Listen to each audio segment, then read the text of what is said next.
I never thought my own family would be the ones to stab me in the back. Maybe that sounds dramatic, but if you've ever given your entire life to people only to find out you were just a disposable piece to them, you'll understand what I mean. For years, I was the one who held everything together. My parents owned a small chain of restaurants. They weren't massive, but they were profitable enough to give us a comfortable life. I grew up working in those restaurants, first bussing tables as a teenager, then managing shifts, and eventually running the financial books when my dad started getting too tired. I wasn't paid like a regular employee. I was family, so they said, "One day this will all be yours." My mom would tell me when I stayed late, double-checking invoices and payroll. My dad would nod and say, "You're the responsible one. We can always count on you." I believed them. I gave up other opportunities, friends, relationships, even my own dreams, because I thought, this is my future. I'm investing in my family's legacy. My friends went off to college or started their own careers. I stayed behind and kept things running. I was proud of it, honestly. Customers and staff respected me. Vendors knew I was the one who made the real decisions. If there was ever a crisis, kitchen equipment breaking down, health inspectors showing up, staff quitting, I was the one who fixed it. But in every family, there's always a favorite. For mine, it was my cousin. Let's call him Ryan. Ryan was a golden boy, at least in my parents' eyes. He wasn't even their child. He was my uncle's son, but they treated him like he was their own. Ryan was charming, I'll give him that. He knew how to smile at the right time, say the right things, make people laugh. But he was also lazy. He never worked a real shift in the restaurants. Whenever he came around, it was to visit or check things out, and my parents would beam with pride like he was some kind of business prodigy. I didn't mind at first. I figured they were just being nice because he was family. But slowly, I started noticing the shift. My mom would compare me to him. "Ryan's got such great ideas," she'd say, even though his ideas were usually half-baked nonsense that would have sunk the business if I had implemented them. My dad once told me I should learn from Ryan's confidence, as if the years I had spent actually managing everything weren't proof enough of my abilities. The betrayal came on a rainy Tuesday afternoon.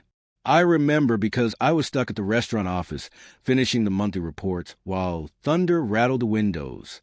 My parents called me in for a family meeting. I thought it was going to be about expansion or maybe finally formalizing the ownership papers. I was excited, actually, after more than a decade of putting my life into this. I thought this was the moment they'd finally hand me the reins. Instead, I sat down and they dropped the bomb. "We've decided," my dad said carefully, not meeting my eyes, "that Ryan is going to take over as the CEO of the restaurant group." I laughed because I honestly thought it was a joke. "Ryan? You mean the guy who's never worked a single holiday shift?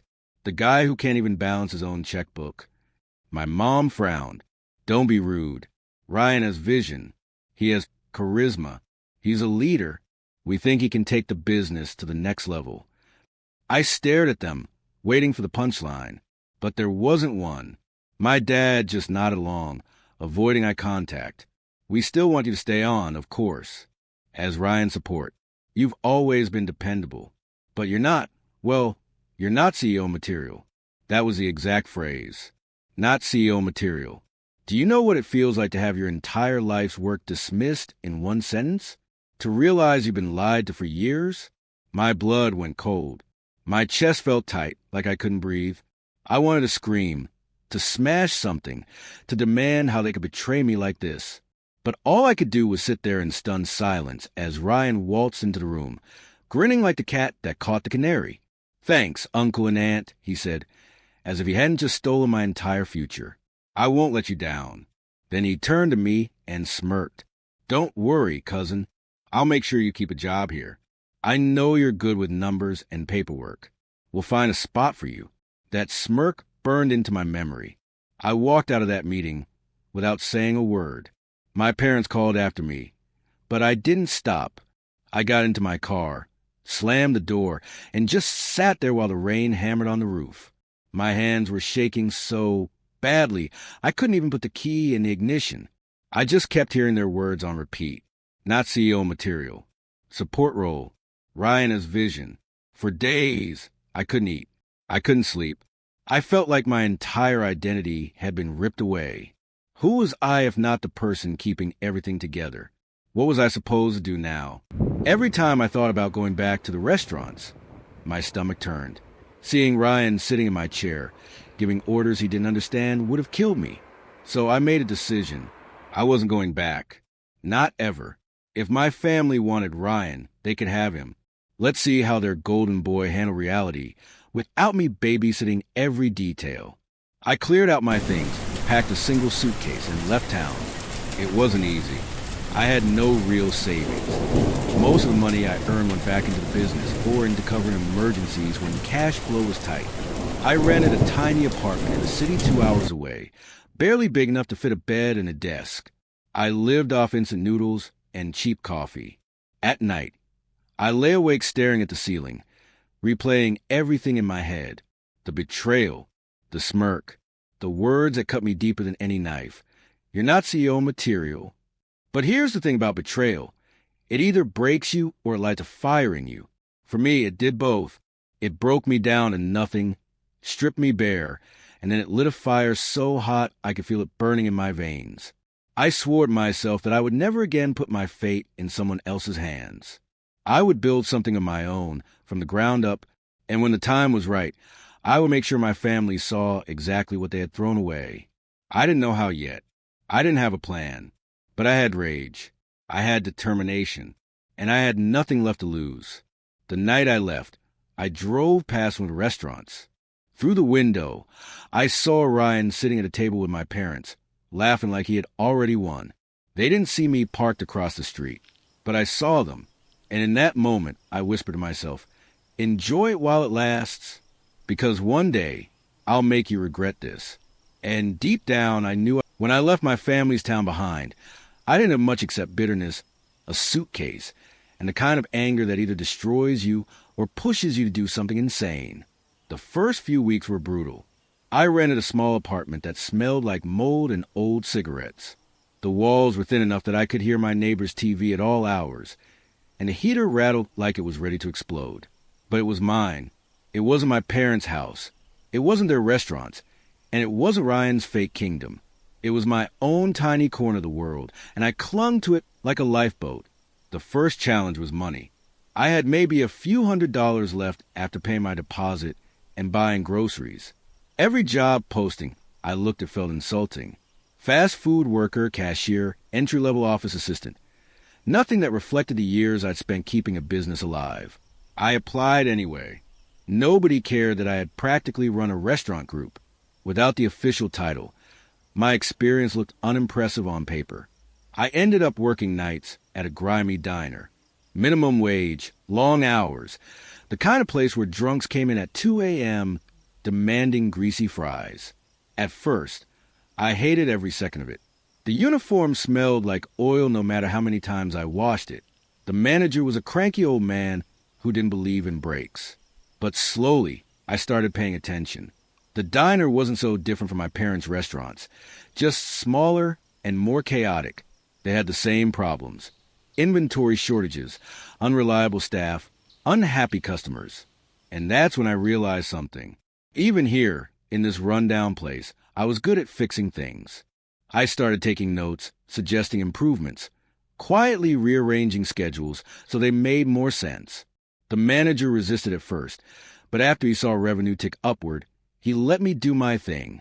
Within 3 months, sales were up almost 20%. Customers started asking for me by name. Staff actually showed up on time because I treated them fairly. I wasn't just surviving anymore. I was proving something to myself. But the real turning point came one night when a man in a suit walked in just before closing. He ordered coffee, black, and sat at the counter scrolling through his phone. When I gave him a check, he glanced at me and said, "You run this place?" I laughed. "Hardly. Just a night shift manager." He looked around the diner, then back at me. "You should be running your own place. This dump is still standing because of you." Turns out he was a supplier for several mid-sized restaurants in the city. We talked for nearly an hour. I told him some of the changes I'd made, how I'd cut waste, improved efficiency, and boosted customer satisfaction. He was impressed enough to give me his card. "If you ever want to strike out on your own," he said, "call me. I'll give you a good deal." That card burned a hole in my pocket for weeks. I wasn't ready, not yet, but it planted a seed. I started saving every spare dollar. I stopped eating out, stopped buying anything that wasn't absolutely necessary. My diet was rice, beans, and instant noodles. My clothes came from thrift shops. Every night after work, I stayed up late researching leases, food costs, marketing strategies. I filled notebooks with ideas, sketches, plans. I didn't know when it would happen, but I knew I was going to open something of my own. Meanwhile, I heard through family gossip that Ryan had taken charge of the restaurant group. My mom would occasionally text me with updates, clearly trying to prove how successful he was. Ryan came up with a new menu concept, or Ryan's thinking about expanding. I didn't reply, but privately I laughed. I knew Ryan. He couldn't handle the pressure of real work. He liked the title, the attention, but he had no idea how to actually run things.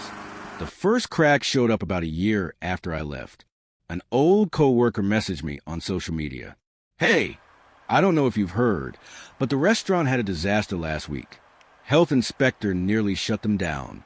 Ryan freaked out. I wasn't surprised. That was exactly the kind of problem I used to prevent before it ever got that far. Without me, little mistakes piled up until they became big crises. And Ryan wasn't the type to handle crises. He was the type to blame someone else. By then, I had enough saved to make a move. I found a tiny storefront in a busy part of the city. The rent was insane compared to what I could afford, but the location was perfect. I signed the lease and opened a small café. Nothing fancy, just good coffee, fresh pastries, and a simple menu. I poured every ounce of energy into it. I worked open to close, slept in the back some nights, and begged my supplier contact for favorable terms. The first few weeks were terrifying. Some days, only 5 or 6 customers came in. I thought I was going to lose everything before it even started, but slowly word spread.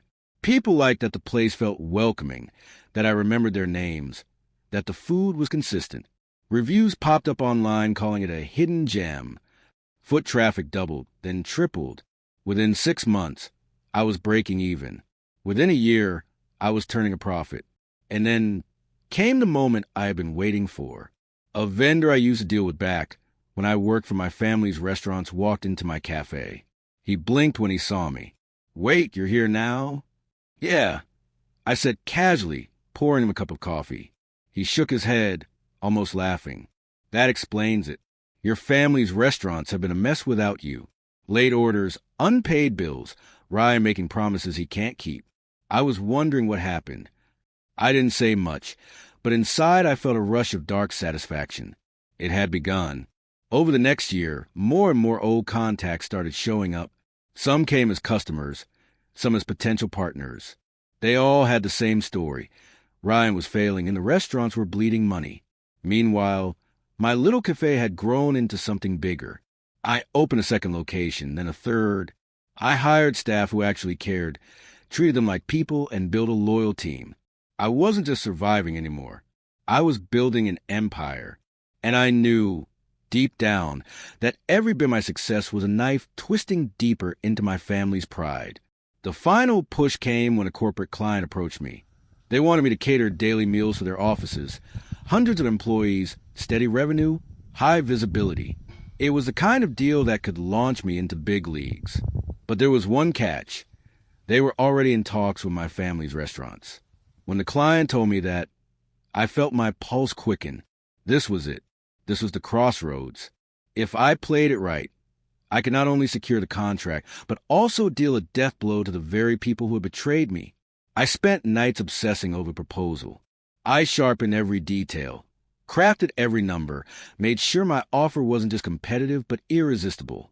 When the day of the pitch came, I walked into the boardroom wearing the only suit I owned, my heart pounding, but my mind razor sharp. Halfway through my presentation, I noticed one of the executives smiling. I knew I had them. By the end, they shook my hand and said, "We'll be in touch soon. But honestly, you're exactly the kind of partner we've been looking." When the email came in, I almost didn't believe it. The corporate client I had pitched to, the one my family's restaurants were also fighting for, chose me, not just for one office, but for the entire region. It wasn't just a contract. It was a lifeline, a rocket fuel blast that would propel my business into a completely different league. I sat there staring at the screen, heart pounding so loud I could barely hear myself think. My hands shook as I scrolled down, reading the words over and over. "We are excited to move forward with your proposal." I wanted to scream. I wanted to laugh. I wanted to cry. Instead, I whispered, "It's done," because I knew what that contract meant. It wasn't just my win, it was their loss. My family's restaurants had been banking on that deal to save them. Without it, they were screwed. And I had taken it right out from under Ryan's smug little nose. The fallout came faster than I expected. Within weeks, I started hearing things. Former co-workers texted me. "Ryan's panicking. He thought he had that deal in the bag." Another said, "Your parents are furious, but they won't admit out loud." I even overheard 2 suppliers in my cafe talking about how the family restaurants were behind on payments again. It was like watching a slow-motion car crash. And I loved every second of it. But here's the thing.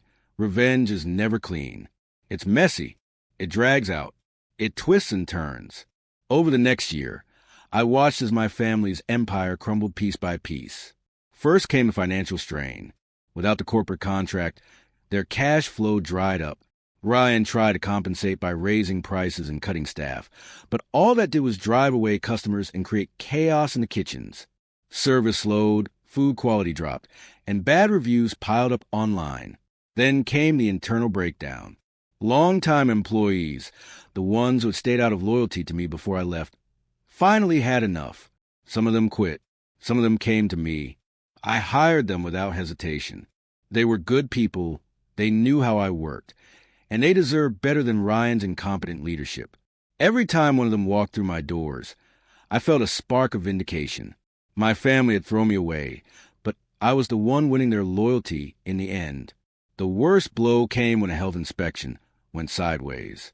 I heard about it from a supplier who couldn't stop laughing as he told me. Ryan had ignored maintenance issues, let food safety slip, and the inspector had no choice but to shut down one of the restaurants temporarily. The news spread quickly. Customers lost trust. Investors pulled back. Meanwhile, my business was thriving. The corporate contract doubled my revenue. With the money, I opened 2 more locations, each more successful than the last. My cafes became known for quality and consistency, everything my family's restaurants no longer had. It wasn't just business. It was personal. Every success I had felt like another crack in their foundation. Every failure they suffered felt like justice. But the moment I had been waiting for didn't come until one evening, nearly 2 years after I walked away. I was closing up one of my cafes when the bell over the door jingled. I looked up, and my stomach flipped. It was my mother. She looked smaller than I remembered, like the years had worn her down. Her face was tight with worry, her hands fidgeting with the strap of her purse.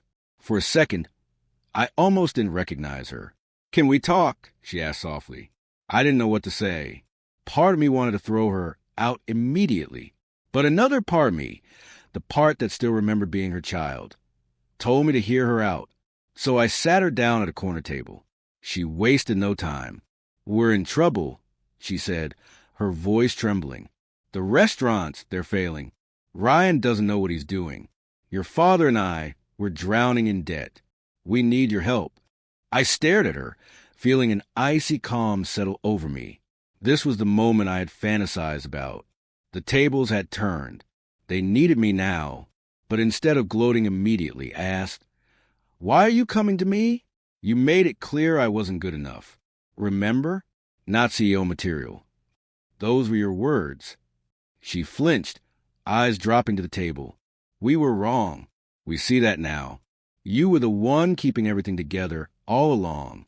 Please, if you don't step in, we could lose everything." I let the silence stretch.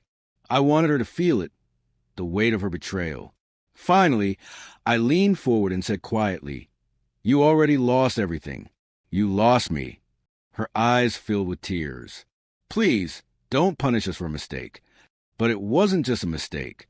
It was years of dismissing me, undermining me, handing my life's work to someone unworthy because they liked to smile. It was betrayal, plain and simple. And now, they were reaping what they had sown. I stood up, pushing my chair back slowly. I'm not going to save you. Ryan is your choice. Let him fix it. She tried to protest, but I cut her off. You threw me away for him. Now you can choke on that decision. Then I walked away, leaving her sitting there in silence. That night, I didn't feel joy. I didn't feel sadness. I just felt free. For the first time in years, I wasn't chained to their expectations, their manipulations, their betrayal. I had built something of my own, something stronger, something that couldn't be taken away. A few months later, I heard the inevitable news. The family business had collapsed. They sold off 2 locations at a loss. Ryan disappeared, probably running from creditors. My parents moved out of their big house and into something smaller, humbler. The empire they had been so proud was gone. And me? I kept growing. My cafes turned into a recognizable brand. Customers trusted us. Employees stayed. Investors wanted in. Sometimes I drive past the old restaurants when I'm visiting my hometown. The signs are faded now. The parking lot's nearly empty. I don't stop. I don't need to. The ghost of what once was is reminder enough. People ask me if I feel guilty. The answer is no. I didn't destroy my family's business. They did. All I did was stop holding it together for them.